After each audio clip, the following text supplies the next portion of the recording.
अस्सलाम वालेकुम दोस्तों, जब हम सब छोटे थे तो कमरे की दीवार पर लगे क्लॉक की टिक टिक की आवाज़ को सुनकर हम सब हैरान होते रहते थे। लेकिन जब हम बड़े हुए तो हमारे वालिदैन ने हमें ये बताया कि ये क्लॉक हमें वक्त बताता है। दोस्तों, क्लॉक, पेंडुलम ये वक्त को मापने के वो आलात हैं जो सदियों से इस्तेमाल हो रहे हैं। लेकिन अब अगर मैं आपसे कहूँ कि टाइम को मैयर करने का एक बिल्कुल नया तरीका दरियाफ्त कर लिया गया है तो आप यकीनन हैरान रह जाएंगे।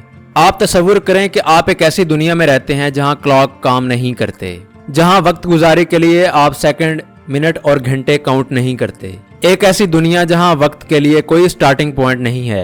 मेरे अजीज दोस्तों, क्वांटम की दुनिया में खुशामदीद, पखैर रागले, वेलकम, जी आयानू।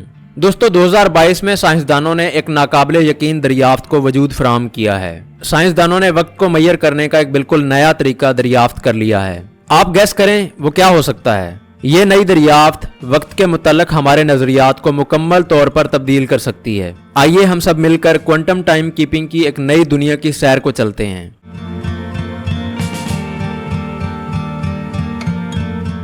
दोस्तों, हम अपनी रोजमर्रा की जिंदगी में वक्त को बड़ी आसानी से मैयर कर लेते हैं। हम स्टार्टिंग पॉइंट से लेके मौजूदा लम्हे तक हर एक सेकंड को मैयर कर लेते हैं। ये तरीका तो बहुत ज्यादा आसान और सिंपल है, मगर दोस्तों क्वांटम वर्ल्ड में चीजें इतनी सादा और आसान नहीं हैं। टाइनी पार्टिकल्स लेवल पर यानी इलेक्ट्रॉन्स के लेवल पर नो एंड देन का जो आइडिया है वो इतना ज्यादा वाजे और क्लियर नहीं है। दोस्तों, क्वांटम वर्ल्ड के अंदर पार्टिकल्स का बिहेवियर बिल्कुल वैसा नहीं होता जैसा हम प्रिडिक्ट करते हैं। जैसा कि हम किसी भी स्टॉप वॉच पर किसी भी सरगर्मी के दौरानिए को बड़ी आसानी से रिकॉर्ड कर लेते हैं, लेकिन मेरे दोस्तों क्वांटम वर्ल्ड के अंदर ऐसा करना मुमकिन नहीं है। तो फिर यहाँ सवाल ये पैदा होता है कि जब क्वांटम वर्ल्ड के अंदर हर चीज गैर यकीनी है तो फिर हम टाइम को कैसे मैयर कर सकते हैं। इस मसले को स्वीडन की उपसाला यूनिवर्सिटी के कुछ साइंसदानों ने हल करने की कोशिश की है। तो आखिर वो सोल्यूशन क्या है। दोस्तों, उन साइंसदानों ने क्वांटम वेव्स के पैदा करदा पैटर्न्स को स्टडी करते हुए वक्त को मापने का एक बिल्कुल नया तरीका दरियाफ्त किया है। आइए उसको मजीद गहराई से समझते हैं।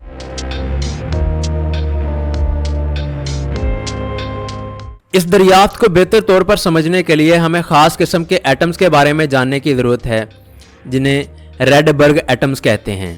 आप इन्हें एटम की दुनिया के गुब्बारे कह सकते हैं क्योंकि ये एटम्स काफी बड़े और एनर्जी की वजह से फूले हुए होते हैं। साइंसदानों ने इन रैडबर्ग एटम्स को एक्साइट करने के लिए लेजर रोशनी का इस्तेमाल किया है। अब यहाँ अहम सवाल यह है कि एटम्स एक्साइट कैसे करते हैं।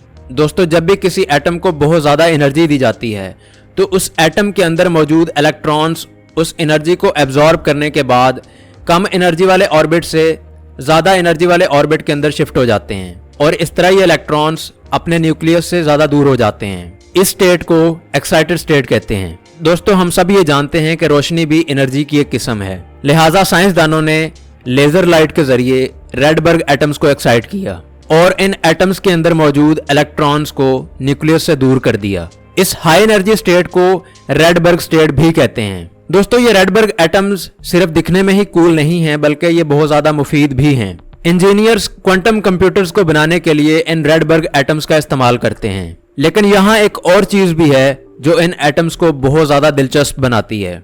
रैडबर्ग एटम्स के अंदर मौजूद इलेक्ट्रॉन्स ना सिर्फ पुरसुकून रहते हैं बल्कि ये वेव्स की सूरत में हरकत करते हैं और ये इलेक्ट्रॉन्स अपनी हरकत के साथ साथ एक मुनफरद पैटर्न को तश्कील देते हैं। आखिर इस पैटर्न में खास क्या है। आखिर किस तरह से ये पैटर्न वक्त को मैयर करने के लिए एक अलग और एक बिल्कुल नए तरीकेकार को जन्म देते हैं।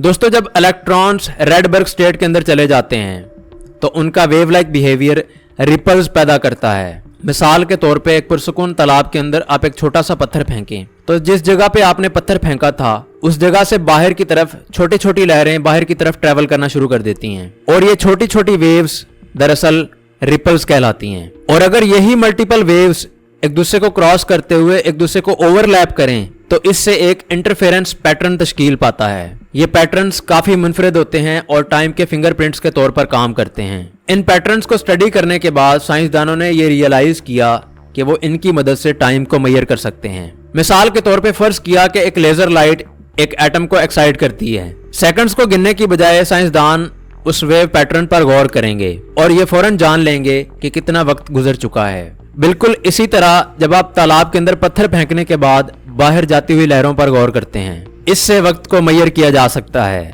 और इसके लिए किसी भी स्टॉप वॉच की कोई जरूरत नहीं है। साइंसदानों ने इस आइडिया का अमली तजर्बा भी किया। नताइज क्या थे, आइए जानते हैं।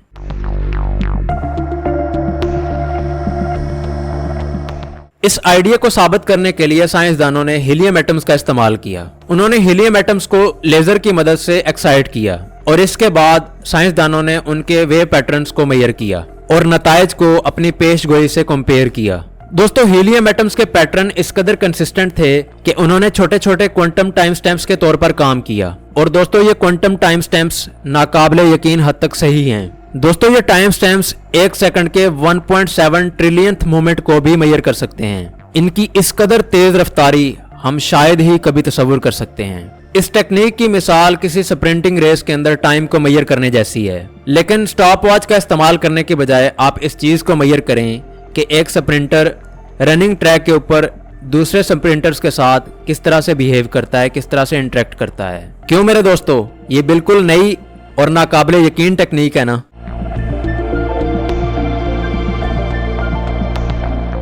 तो अब सवाल यह है कि ये दरियाफ्त इतनी अहम क्यों है, इतनी एक्साइटिंग क्यों है। पहली बात तो ये कि इसे क्वांटम कंप्यूटर्स के अंदर, जदीद तरीन इलेक्ट्रॉनिक्स के अंदर और जदीद तरीन साइंसी आलात के अंदर इस्तेमाल किया जा सकता है। मुस्तकबिल में रिसर्चर्स क्वांटम टाइम स्टैम्प्स की पूरी लाइब्रेरी को क्रिएट करने के लिए मुख्तलिफ एटम्स और लेजर एनर्जीज का इस्तेमाल कर सकते हैं। ये फिजिक्स और इंजीनियरिंग के छोटे से छोटे हर तरह के इवेंट्स के अंदर टाइम को मेजर करने के लिए इस्तेमाल की जा सकती है। और ये सिर्फ एक जदीद तरीन टेक्नोलॉजी ही नहीं है, बल्कि इससे क्वांटम मैकेनिक्स की हैरानकुन दुनिया को समझने में भी बेहद मदद मिलेगी। और क्वांटम मैकेनिक्स एक ऐसी दुनिया है जहां टाइम खुद पुरअसरार तरीके से बिहेव करता है। इस टेक्नोलॉजी को neon science, LEDs, laser technology, clean energy, scientific exploration, medical imaging और एनर्जी सॉल्यूशंस में भी इस्तेमाल किया जा सकता है। अलगर्ज इस नई दरियाफ्त का पोटेंशियल बेहद वसी है।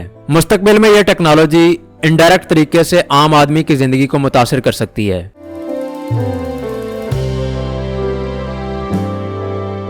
आप जरा तसव्वुर करें कि वक्त के मुतल्लिक हमारा तसव्वुर सिर्फ घड़ियों और क्लॉक्स के साथ मुंसलिक है। घड़ी की टिक टिक वो आवाज है जिससे हमारी जिंदगियां इबारत हैं। मगर अब ये नई दरियाफ्त वक्त के मुतल्लिक सोचने के लिए हमें एक बिल्कुल नया रास्ता फराहम कर रही है। क्वांटम वेव्स के पैटर्न को स्टडी करते हुए हम सिर्फ टाइम को ही मेजर नहीं करते, बल्कि हम इस हैरत अंगेज चीज का बराह रास्त मुशाहिदा भी करते हैं, हत्ता के टाइम स्टैम्प कितना ही छोटा क्यों ना हो। ये नई तहकीक हमें ये याद दिलाती है कि हमारी कायनात के अंदर बेशुमार पुरअसरार राज हैं, जो इस बात के मुंतजिर हैं कि हजरत इंसान की अकल कब उन पर पड़ी धूल को साफ करती है। दोस्तों, ये quantum timekeeping breakthrough अभी तो एक शुरुआत है। हम में से कोई नहीं जानता कि आने वाले वक्त में टाइम और इस कायनात से जुड़ी ना जाने कितनी मिस्ट्रीज आश्कार होंगी। तो दोस्तों, ये था आज का एक दिलचस्प वीडियो। अगर इससे आपको कुछ नया जानने को मिला है और ये आपको इन्फॉर्मेटिव लगा है तो इसके लिए एक लाइक, एक शेयर और एक सब्सक्राइब तो बनता है। अब आपसे मैं मिलता हूँ अगली वीडियो में। तब तक के लिए अवैस अहमद को दीजिए इजाज़त। अल्लाह निगहबान।